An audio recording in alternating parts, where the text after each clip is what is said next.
ito na ata ang pinakamagandang update na mangyayari sa MLBB dahil sa wakas, nadinig na tayo ni Munton. Siguradong matutuwa ang mga solo player dito. Weh, talaga ba, Sir Fuego? Okay, Sir Fuego, sana meron akong i-request sa'yo. Sana mailapit mo to kay Munton. For sure, hindi lang ako yung may ganitong mga nararanasan. Kung makikita mo nga pala dyan sa taas, yung battle points ko is nasa 270,000 plus na. And lahat ng heroes is nabili ko na. Diba? Yan. Kung makikita mo yan, lahat nabili ko na. So, yung battle points ko kasi is nabubulok na. Hindi ko na alam kung paano gagastusin, di ba? Medyo napapaisip ako kung bebenta ko na lang ba tong account na to or whatever do.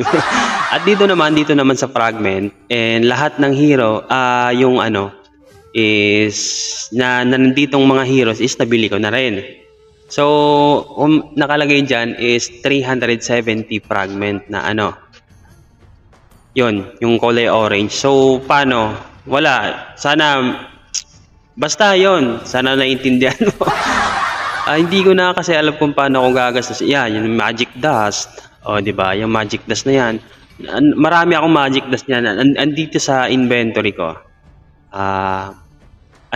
Nasa 59,000 plus. So, for sure, hindi lang ako yung may mga ganitong mga nararanasan.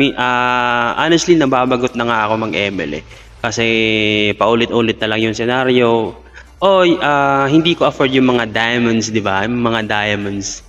Kaya, baka pwede, mailapit sa'yo to. Mailapit na rin kay Munton.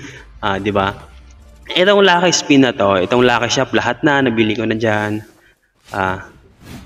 Hindi naman sa baka kung anong isipin. Hindi ko kasi afford yung mga diamonds na yun Baka kung pwede lang, mailapit to sa'yo and may pasa mo kay Munton, di ba? Ito rin, mga emblems ko, max na yan, lahat na, max. Makikita mo dyan, 59,000 plus na yung yung magic dust. Wala, yun lang. Sana mailapit mo to kay Munton, Sir Fuego. Thank you.